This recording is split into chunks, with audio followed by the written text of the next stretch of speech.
Assalamualaikum warahmatullahi wabarakatuh. Selamat datang di channel kumpulan kisah horor. Kali ini saya akan menceritakan sebuah kisah pesugihan kandang bubrah. Kisah ini dialami oleh sebuah keluarga di sebuah kota di Jawa Timur yang melakukan ritual pesugihan yang bernama kandang bubrah.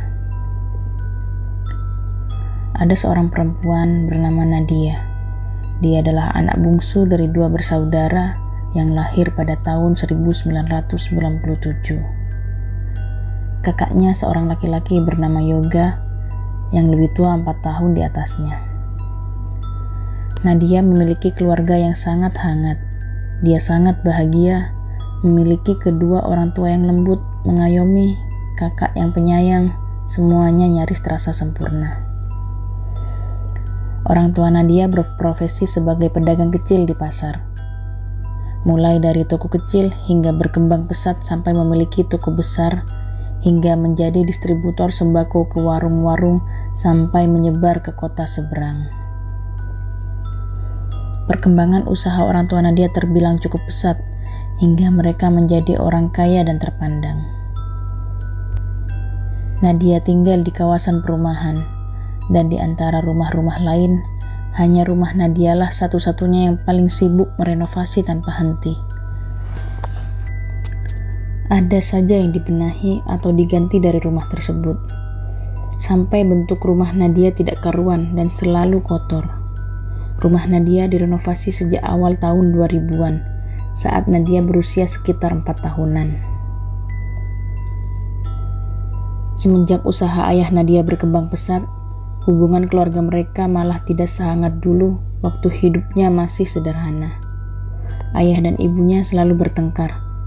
Tidak ada lagi quality time bersama keluarga.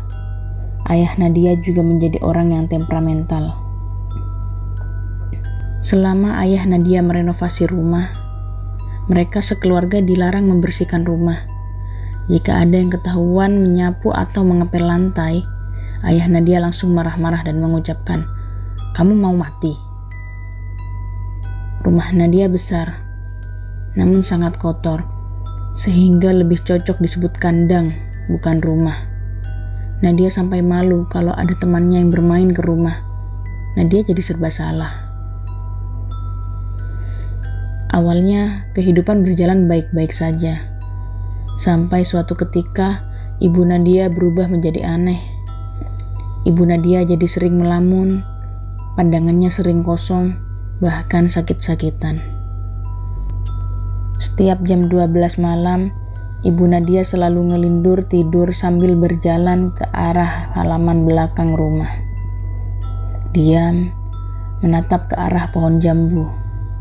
Terkadang juga ngelindur berjalan ke depan rumah, duduk jongkok di depan teras, melamun dengan tatapan kosong.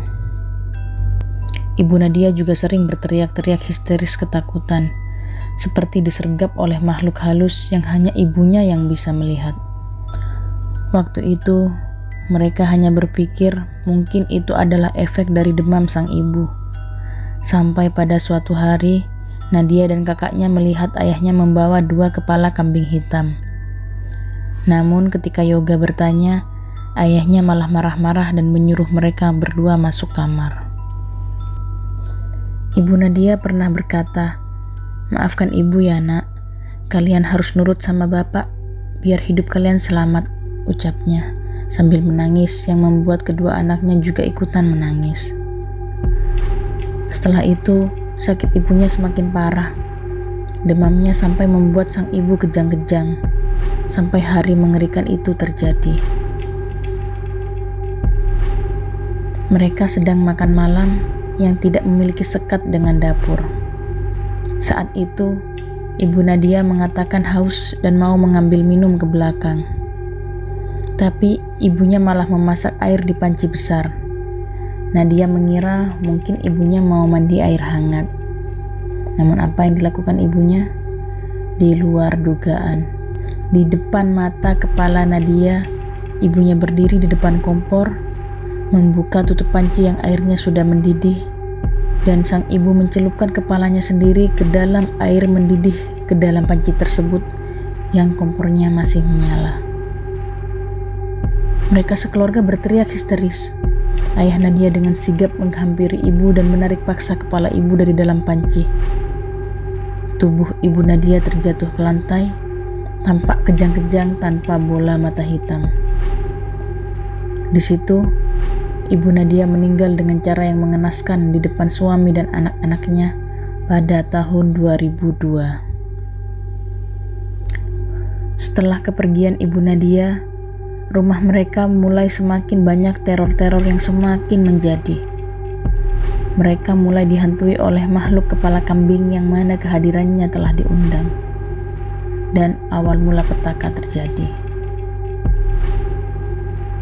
Sampai saat itu, tidak diketahui pasti apa alasan dibalik meninggalnya sang ibu. Namun, orang-orang mengira bahwa ibu Nadia mengalami depresi tingkat akut dan gangguan kecemasan. Nadia hanya bisa diam diselimuti oleh duka.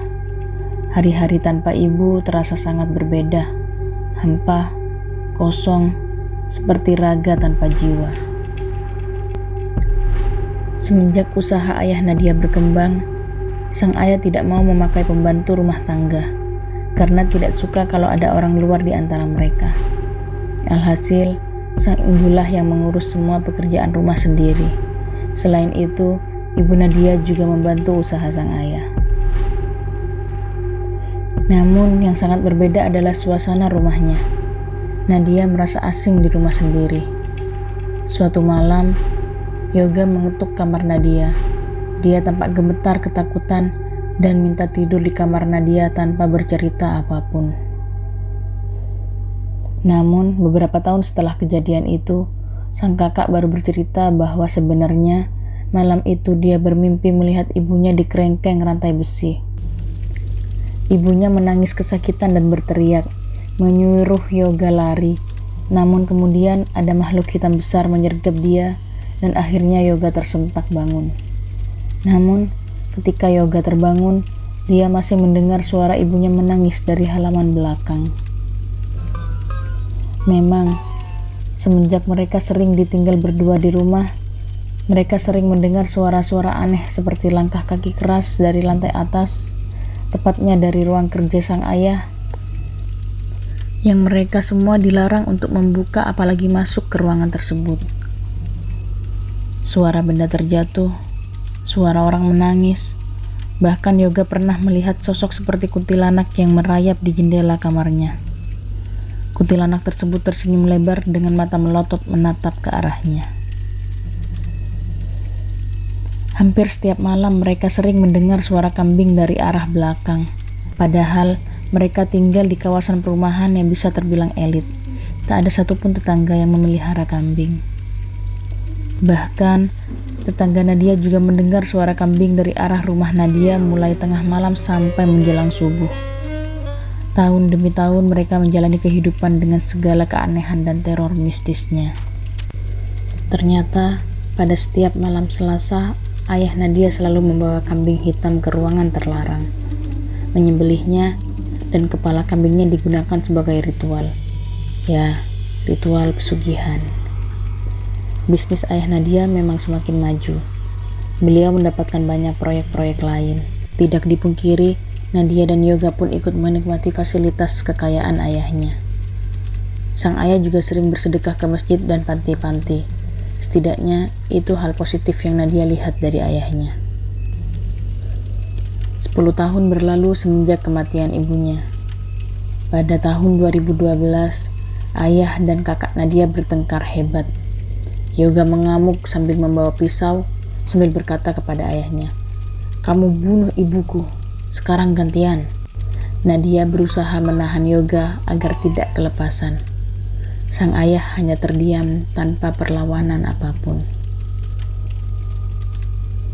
Tiba-tiba, ayah Nadia menangis dan berkata, "Iya, seharusnya bapak yang mati, bukan ibu."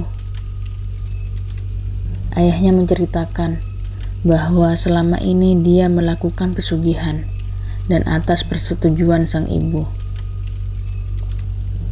Ayahnya melakukan pesugihan dengan dukun sebagai perantaranya.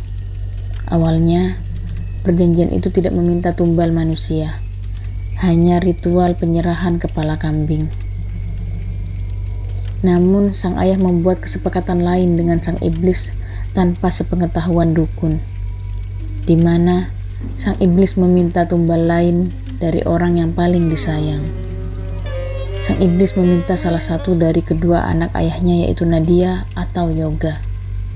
Namun ibu Nadia menolak dan menawarkan diri sebagai pengganti tumbal itu. Sang ayah menyesal dan meminta maaf kepada anak-anaknya. Nadia sangat kaget mendengar pengakuan ayahnya. Apalagi saat itu dia masih berusia 15 tahun. Dia hanya bisa menangis. Beberapa hari setelahnya, sang ayah mengumpulkan anak-anaknya. Di situ dia mengakui kesalahannya dan menjelaskan kalau tidak ada pilihan lain selain melanjutkan ritual itu. Sang ayah meminta anak-anaknya untuk membantu melakukan ritual itu demi keselamatan bersama. Nadia dan Yoga pun terpaksa melakukan itu semua. Di situ akhirnya Nadia dan Yoga tahu bahwa ayahnya mengubur kepala kambing di halaman belakang. Pantas saja selalu terdengar suara kambing saat tengah malam. Namun, meskipun mereka tetap melakukan ritual, teror mistis itu tetap menghantui mereka. Beberapa bulan setelah itu, Yoga, sang kakak, meninggal secara mendadak dengan sekujur tubuhnya membiru dan mata mendelik ke atas seperti orang tercekik. Sempat dibawa ke dokter ketika Yoga masih kejang-kejang, namun ternyata dia meninggal ketika dalam perjalanan ke rumah sakit. Ya, tepat 10 tahun setelah sang ibu meninggal, Yoga juga meninggal. Setelah Yoga meninggal, teror mistis itu semakin menjadi-jadi. Banyak kejadian aneh yang menyebabkan Nadia sulit tidur. Seolah dia bisa melihat mereka yang tak kasat mata. Nadia melihat makhluk berbadan manusia, berbulu hitam, dan berkepala kambing yang sangat mengerikan. Nadia jadi bisa mendengar suara-suara aneh, namun tak ada wujudnya. Terkadang dia bisa melihat sosoknya seperti makhluk itu berbicara kepada Nadia, namun dia tidak bisa mendengarnya. Begitu banyak sosok makhluk tak kasat mata yang mengganggu Nadia. Beberapa minggu setelah Yoga meninggal, sekitar pukul 1 dini hari, Nadia mendengar suara orang tertawa sangat keras. Langkah kaki berlari-lari kencang yang membuat Nadia terbangun dari tidurnya.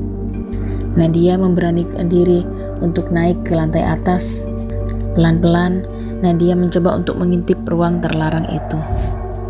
Namun, betapa terkejutnya dia ketika yang Nadia lihat ternyata bukan ayahnya, namun sosok siluman kambing dengan tanduk meruncing itu sedang makan potongan-potongan tubuh manusia yang tak lain adalah mayat dari Yoga, kakak Nadia.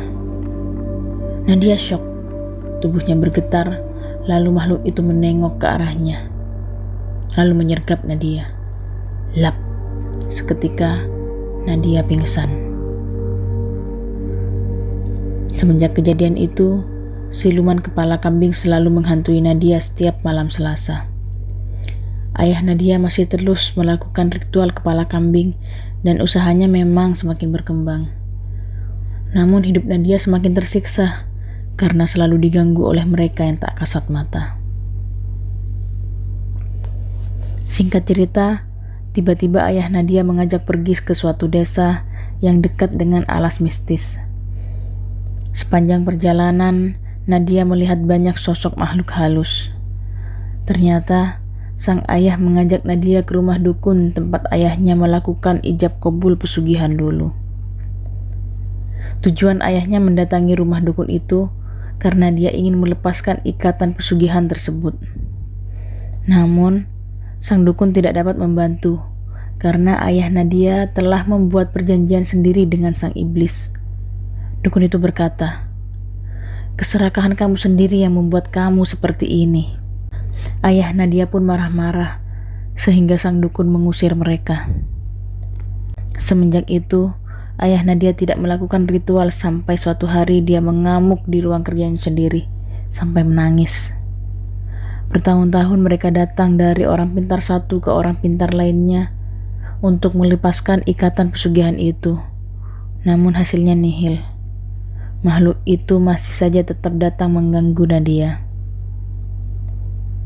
Sampai berlalulah 10 tahun setelah Yoga meninggal.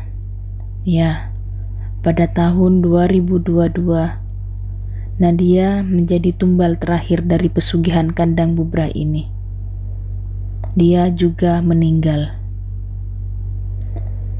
Demikian kisah pesugihan kandang bubrah yang bisa saya ceritakan. Semoga bisa mengambil pelajaran dari kisah ini. Wassalamualaikum warahmatullahi wabarakatuh.